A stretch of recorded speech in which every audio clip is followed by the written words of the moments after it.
बच्चों, जैसा कि आप सभी को पता है कि हमारे प्रतिदिन 2 क्वेश्चन आपको दिए जा रहे हैं आपकी तैयारी के लिए। तो डे 8 मतलब दिन 8 के जो हमारे 2 प्रश्न हैं, उनमें से पहला प्रश्न आपके सामने है। ऐसी 2 संख्या ज्ञात कीजिए जिनका योग 27 है और इनका गुणनफल 182 है। अगर मैं इसी प्रश्न की बात करूं इंग्लिश वर्जन में, तो ये है find 2 numbers whose sum is 27 and their product is 182। तो बच्चों, ये जो क्वेश्चन हमारा है, ये जो प्रश्न दिया हुआ है, ये हमारा वर्ग समीकरण जो चैप्टर है, जिसको हम बोलते हैं क्वाड्रेटिक इक्वेशन, उससे लिया हुआ और उसकी वर्ड प्रॉब्लम्स के अंतर्गत ये क्वेश्चन हमारा है। प्रश्न में आपको क्या करना है कि पहले जो दिया है उसमें 2 नंबर आपको ज्ञात करना है।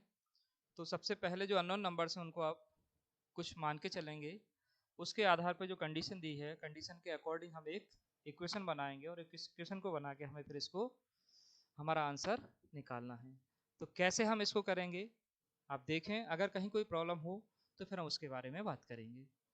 जैसा कि यहाँ पे दिया हुआ है कि हमें ऐसी 2 संख्याएं ज्ञात करना है जिनका योग 27 है। तो सबसे पहले हम यहाँ मान के चलते हैं कि हमारी वो संख्याएं x और y हैं।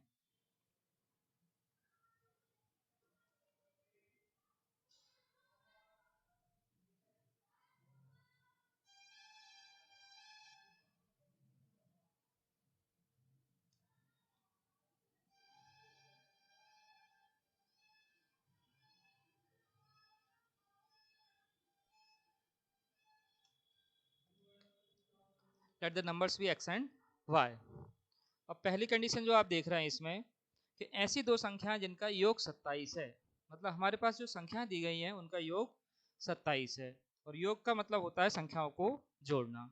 तो इसलिए हमने पहली कंडीशन यहाँ पे अप्लाई की, उसको लिखा हमने प्रश्नानुसार अकॉर्डिंग टू क्वेश्चन।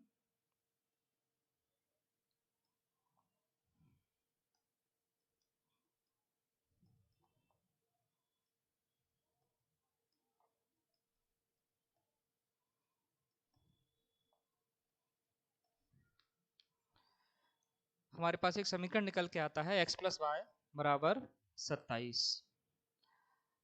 अब अगर इस समीकरण को हम देखें तो ये समीकरण हमारा 2 वेरिएबल में है, 2 चर राशि यहाँ पे हैं। पहली चर राशि x और दूसरी है y।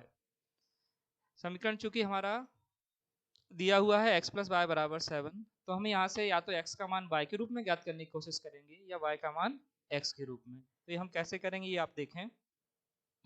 अगर हम x का मान निकाल रहे हैं तो ये हमें मिलेगा x बराबर 27 माइनस वाई, 27 माइनस वाई। ये हमें x का मान मिला है जो कि हमने निकाला है, आपने जो पढ़ा हुआ था प्रतिस्थापन विधि उसके अनुसार। तो हमें x का मान जो मिला है वो y के रूप में मिला है।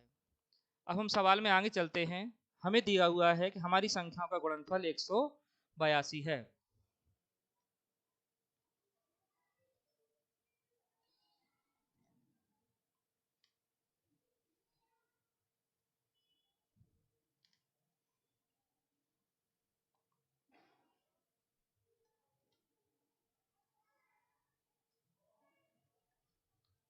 गुणनफल का मतलब है x गुणा y, x into Y is equal 182।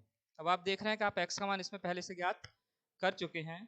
तो इस x के जगह पर हम उसका जो मान निकाला हुआ है हमने यहाँ पे, ये 27 माइनस वाई, इसको हम यहाँ पे रख रहे हैं। तो 27 minus Y into Y is equal 182। अगर हम इसका मल्टीप्लाई करते हैं इसमें y का, तो हमें मिलेगा 27y minus Y square is equal 182। आप आगे चलते हैं, इसको एक इसके प्रॉपर फॉर्म में लिखते हैं, व्यवस्थित करते हैं इसको। तो सबसे पहले घात 2 आना चाहिए, माइनस का वाई स्क्वायर प्लस का 27y इज इक्वल 182। और आप थोड़ा सा आगे चलते हैं, चूंकि वर्ग समीकरण जो हमने पढ़ा हुआ है, वर्ग समीकरण का हमारा मानक रूप होता है ax square plus B X plus C बराबर 0। इसका अर्थ है कि हमें बराबर में शून्य लेके आना है, इसलिए हम बराबर की संख्या को भी यहाँ पे पक्षांतर करेंगे। तो ये हमें मिलेगा minus Y square plus 27y minus 182 बराबर 0।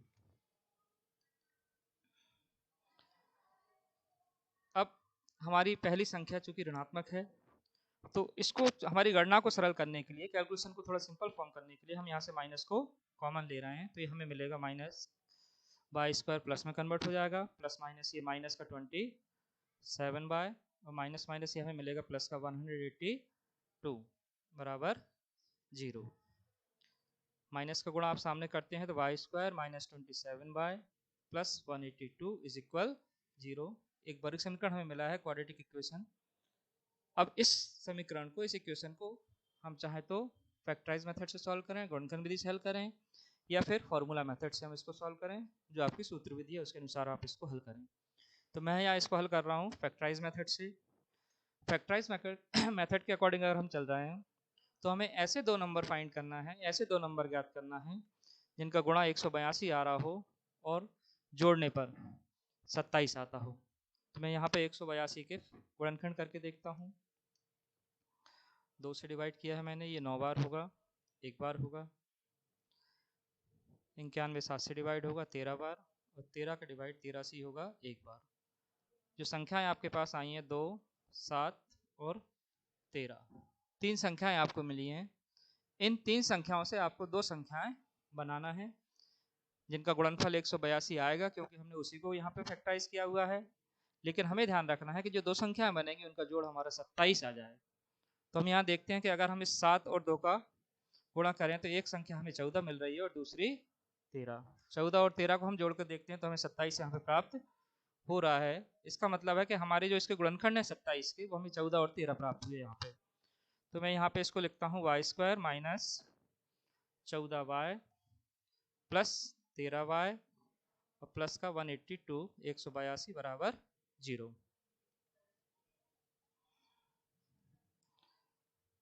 वाई स्क्वायर, इस कोष्टक को हटाने की कोशिश कर रहे हैं, हम ब्रैकेट को रिमूव कर रहे हैं यहाँ से, minus 14y plus minus minus का 13y प्लस 182 इज इक्वल 0। अब हम इसको पेयरिंग करते हैं, दो दो के जोड़े बनाते हैं और इसमें से क्या कॉमन आ सकता है ये देखते हैं। तो पहला जोड़ा हमारा है वाई स्क्वायर और 14y का, जिसमें से हमको सिर्फ दिख रहा है y कॉमन है। पहले जोड़े से हमने y कॉमन लिया तो यहाँ से हमें y मिला माइनस 14 माइनस, यहाँ पे हम देख रहे हैं तो 13 का डिवाइड हमारे दोनों नंबर में हो रहा है, इसलिए हम यहाँ से 13 को कॉमन ले रहे हैं। तो ये हमें मिलेगा y माइनस 14 बराबर 0। आप देख रहे हैं कि y माइनस 14 इन दोनों में कॉमन है। तो मैं यहाँ से अगर y माइनस 14 को कॉमन लेता हूँ तो मुझे मिलता है y माइनस 14। जैसा कि हम देख रहे हैं जब हमने इसको हल किया है तो y माइनस 14 हमें दो जगह मिल गया है। तो इस y माइनस 14 को हम दोनों में से कॉमन लेते हैं तो y माइनस 14 हमारे पास कॉमन हो जाता है, और दूसरा गुणनखंड जो हमें मिलता है वो मिलता है y माइनस 13 बराबर 0। अब इन दो गुणनखंडों का गुणनफल शून्य है, इसका मतलब है हमारा पहला गुणनखंड 0 है या फिर दूसरे गुणनखंड का मान 0 है। अगर हम y माइनस 14 को 0 लिखते हैं तो y बराबर हमें मिलता है प्लस का 14 प्लस का 14, और अगर हम y माइनस 13 को 0 में रखते हैं तो हमें y बराबर मिलता है प्लस का 13। तो इस प्रकार से हमें y के दो मान प्राप्त हो गए हैं। अब इस y के मान के आधार पे हमको x का मान भी ज्ञात करना है। चूंकि हमने x यहाँ पे निकाला हुआ था 27 minus y, x is equal 27 minus y, इसके आधार पे अगर हम बात करते हैं कि हमारा y जो है वो 14 है, तो x हमें मिलेगा 27 माइनस 14, 27 माइनस 14, जिसका मान आएगा हमारे पास 13 दैट इज 13। और अगर हम बात करते हैं y हमारा 13 है तो x बराबर 27 माइनस 13, सो x का मान हमारा मिलेगा 14। तो हम देख रहे हैं कि अगर हमने y ज्ञात किया तो 14 और 13 आया, x ज्ञात किया तो 13 और 14 आया। मतलब y में 14 के संगत हमें x का 13 मान प्राप्त हुआ है और y 13 के संगत हमें x का 14 मान प्राप्त हुआ है। इसलिए हम बोल सकते हैं कि जो हमारी अभीष्ट संख्याएं हैं, मतलब जो संख्याएं हमें ज्ञात करना थी, वो हमारी 13 और 14 हैं।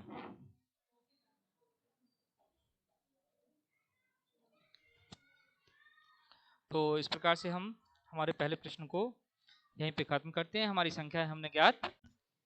अब हम बात करने वाले हमारे डे 8 के प्रश्न दूसरे की, जो कि प्रश्न हमारा है 2x² माइनस 3x प्लस 5 बराबर 0 के मूलों की प्रकृति ज्ञात कीजिए।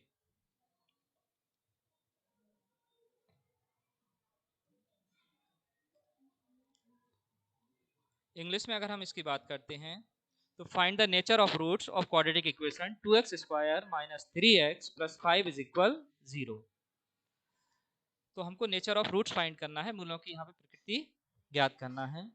तो अगर हम किसी भी प्रश्न के लिए मूलों की प्रकृति की बात कर रहे हैं तो मूलों की प्रकृति जो है वो डिपेंड करती है हमारे विविक्त कर के मान पर। विविक्त कर जो होता है किसी भी सवाल के लिए वह होता है b² माइनस 4ac। तो अगर हमको मूलों की प्रकृति ज्ञात करना है तो हमको उसमें b² माइनस 4ac के मान की गणना करना है, इसको कैलकुलेट करना है। अब आवश्यक है कि सबसे पहले हम यहाँ पे a, b और c को आइडेंटिफाई करें, उनके मान ज्ञात करें हम। तो हम देख रहे हैं a हमारा जो होता है वो चूंकि x² का कोफिशिएंट होता है, x² का गुणांक होता है, तो हमारे सवाल के अनुसार a 2 है। b हमारा x का कोफिशिएंट होता है, x का गुणांक होता है, जो कि हमारे पास यहाँ पे 3 है। और c हमारा जो होता है वो कांस्टेंट टर्म अचर राशि होती है, जो कि यहाँ पर 5 है। अब इन संख्याओं के आधार पर अगर हम बात करते हैं हमारे d की, तो b² माइनस 4ac, जहाँ पर मैं b² की जगह पर रख रहा हूँ माइनस का 3 माइनस 4 इंटू 2 इंटू 5, तो ये हमें मिलता है प्लस का 9 माइनस का 40। तो हमारे पास ये गणना होके आती है माइनस का 31। तो डी का जो मान हमारे पास निकला है वो माइनस का 31 निकला है। एक ऋणात्मक संख्या हमें यहाँ पे प्राप्त हुई है। तो अगर हमारे विविक्तकर का मान ऋणात्मक आता है तो हम ये कहते हैं कि हमारे मूल जो है वो वास्तविक नहीं है, that is roots are not real. तो हम यहाँ पे मेंशन करेंगे चूंकि डी ऋणात्मक है इसलिए मूल वास्तविक नहीं है, that means roots are not real. अब बात ये रहती है कि अगर मान लीजिए ये संख्या हमारी कोई धनात्मक संख्या आती तो हम क्या कहते, या फिर हमारी 0 आती तो क्या कहते। तो जब भी हम मूलों की प्रकृति की बात करते हैं तो हमारे पास 3 संभावनाएं होती हैं कि जो b² माइनस 4ac का मान हम ज्ञात कर रहे हैं, हो सकता है वह एक धनात्मक संख्या हो, मीन्स कोई पॉजिटिव नंबर हो आपका। तो अगर धनात्मक संख्या मिल रहा है, कोई पॉजिटिव नंबर मिल रहा है, तो हम ये बोलते हैं कि हमारे जो रूट्स हैं, जो मूल हैं, वो वास्तविक हैं और भिन्न भिन्न हैं, या जिनको हम बोलते हैं डिफरेंट नंबर्स हैं। इंग्लिश में अगर हम इसकी बात करें तो हम बोलेंगे roots are real and distinct. That means जो वैल्यूज आपको मिलने वाली हैं, जो मान आपको मिलने वाले हैं, वो डिफरेंट वैल्यूज होंगी। अगर आपका जो मान है वो ऋणात्मक संख्या आता है तो उसके बारे में हम बात कर चुके हैं कि अगर ऋणात्मक संख्या है, नेगेटिव वैल्यू है, तो हमारे रूट्स जो हैं वो रियल नहीं होंगे। दैट मीन्स हम बोलेंगे कि रूट्स आर नॉट रियल, मतलब मूल हमारे वास्तविक नहीं होंगे।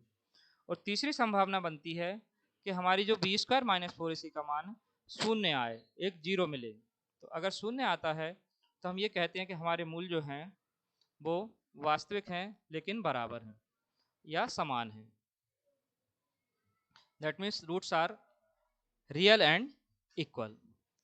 तो उम्मीद है आप लोग भी इसको ध्यान रखेंगे। अगर मूलों के परीक्षण के लिए आती है तो ये 3 कंडीशन हम बिल्कुल दिमाग में रखेंगे हमारे, कि b² माइनस 4ac का मान हो सकता है धनात्मक हो, ऋणात्मक हो या फिर शून्य हो।